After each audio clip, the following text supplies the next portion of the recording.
Nitrogen और oxygen के first IP को आप कंपेयर करें। ठीक, बहुत शानदार क्वेश्चन है। इसे दिया गया बेटा मान लीजिए नाइट्रोजन, एटॉमिक नंबर इसका होता है 7, आप जानते ही हो। ऐसे दिया गया दूसरा ऑक्सीजन, इसका एटॉमिक नंबर होता है 8।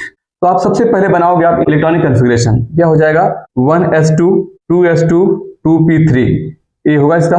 8 पर क्या होगा 1s2 2s2 2p4।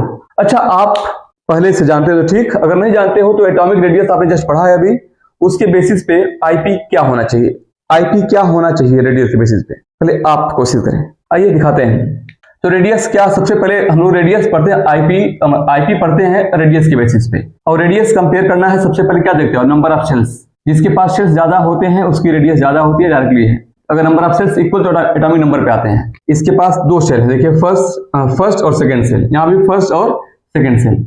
अगर हम सबसे पहले एटॉमिक नंबर के बेसिस पे करें, यानी अगर हम लोग सबसे पहले अगर एटॉमिक रेडियस के बेसिस पे करें तो आईपी क्या है, एटॉमिक रेडियस की इनवर्सली है। तो आप हम लोग पहले इनका रेडियस कंपेयर कर लेते हैं। तो रेडियस किसका बड़ा होना चाहिए, जिसके पास नंबर ऑफ शेल ज्यादा होंगे, दोनों के पास शेल इक्वल है, 2 शेल, तब एटॉमिक नंबर पे आना। जिसका एटॉमिक नंबर कम उसकी रेडियस ज्यादा इनवर्सली है। तो यहाँ पे नाइट्रोजन की रेडियस बड़ी होगी एज कंपेयर टू ऑक्सीजन, इसमें तो आपको कोई डाउट नहीं होना चाहिए। रेडियस पे एन की रेडियस ओ के रेडियस से ज्यादा होनी चाहिए। रेडियस एन की ज्यादा है तो जिसकी रेडियस ज्यादा होता है उसके आईपी कम होता है। इसका मतलब क्या, IP should be what, IP का क्रम क्या होना चाहिए बोलिए। अगर इनवर्सली है रेडियस के तो इसका मतलब एन का आईपी कम होना चाहिए ओ से, बोलिए आईपी यही तो आना चाहिए, ओ का आईपी ज्यादा होना चाहिए।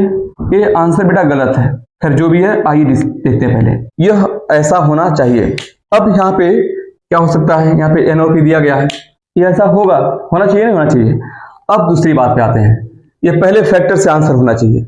वैसे भी आपने पढ़ा है कि लेफ्ट से राइट जाने पे आईपी बढ़ता है तो रेडियस घटती है। तो बाद में ऑक्सीजन होता है तो इसका आईपी ज्यादा होना चाहिए, उसके अकॉर्डिंग भी लेफ्ट से राइट जाते हो तो आईपी बढ़ता है ना, क्योंकि रेडियस घटती है, इसका आईपी ज्यादा होना चाहिए। बट ऐसा नहीं पाया गया है, क्योंकि यहाँ पे दूसरा फैक्टर अप्लाई कर सकते हैं। दूसरे फैक्टर में क्या बेटा है, हाफ फील्ड और फुल फील्ड। यहाँ पे पी में अब देखना हाफ फील्ड फुल फील्ड क्या है, ये रेडियस के बेसिस पे था, यहाँ लिख देते हैं, ठीक है। अब हम लोग यूज करेंगे हाफ फील्ड वाला कंसेप्ट, हाफ फील्ड वाला कंसेप्ट। यहाँ पे दिया गया है P3 है, एन का क्या है नाइट्रोजन दिया गया ना 7, क्या यहाँ पे 1s2 है 2s2 है 2p3 है। P3 का मतलब 3 इलेक्ट्रॉन्स, पहला इलेक्ट्रॉन दूसरा इलेक्ट्रॉन तीसरा, सब में एक एक है, बोलिए। ऐसे अगर यहाँ पे देखें ऑक्सीजन को, इसका 8 है, 1s2 2s2 2p4 है कि नहीं। P में 3 ऑर्बिटल्स, 1 2 3, पहले एक एक फिर 4 यहाँ पे कर देंगे हुन्स रूल, ठीक है। अब यहाँ पे यह हाफ फील्ड नहीं है, देखिए यह हाफ फील्ड है, सब में एक एक होना मतलब हाफ फील्ड, ये हाफ फील्ड है। तो मतलब एक कॉन्फ़िगरेशन ज्यादा स्टेबल है एज कंपेयर टू ऑक्सीजन, ये स्टेबल ज्यादा है, जबकि इसकी स्टेबिलिटी कम है, ये लेस स्टेबल है। कोई डाउट बोलिए। और सब खेला होता है स्टेबिलिटी को पाने के लिए, ये पहले से ज्यादा स्टेबल है इसकी तुलना में, ठीक। और हमने कहा था कि यह लॉजिक केवल वहीं पे अप्लाई होता है जहां पे एटॉमिक नंबर में एक का डिफरेंस हो और लास्ट का सबसेल सेम हो। देखो बेटा यहाँ पे क्या दिया गया है, इसके एटॉमिक नंबर के यहाँ 7 है, इसका 8 है, एक का डिफरेंस हुआ। इसके लास्ट का सबसेल P है, इसके लास्ट का सबसेल P है, तो लास्ट का सबसेल हो गया सेम, एटॉमिक नंबर में एक का डिफरेंस, बोलो। इसका मतलब सेकंड वाला फैक्टर यहाँ पे अप्लाई करना है, और यह वाला फैक्टर इससे ज्यादा डोमिनेटिंग होता है। तो अब इसके अकॉर्डिंग ज्यादा स्टेबल है, तो ज्यादा स्टेबल वाले से इलेक्ट्रॉन निकालना थोड़ा टफ होगा। इसका मतलब ये हो जाता है, अब इसके अकॉर्डिंग कह सकते हो कि आईपी जो है एन का आईपी ओ के आईपी से ज्यादा हो जाता है।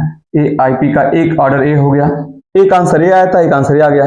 ए आंसर एक्सपेरिमेंटली सही पाया गया, करेक्ट, जबकि ये आंसर गलत है। एक ही सवाल के 2 आंसर आ रहे हैं, रेडियस से कुछ और आ रहा है और इससे कुछ और आ रहा है। तो यहाँ पे हम लोग दूसरे वाले फैक्टर को फर्स्ट वाले पे डोमिनेट करेंगे। बस याद रखना इसे अप्लाई कहाँ करना है, जहाँ के एटॉमिक नंबर में एक का डिफरेंस, जैसे यहाँ पे 7 यहाँ पे 8, एटॉमिक नंबर में डिफरेंस 1 का है, और लास्ट का सबसेल सेम हो, यहाँ पे P3 है यहाँ P4 है, मतलब लास्ट में P है और इसका P है, क्लियर। तो यहाँ पे अप्लाई किया, दोनों के आंसर अलग अलग, तो रेडियस वाले का आंसर को गलत पाया गया और इसके आंसर को सही पाया गया, ये करेक्ट है।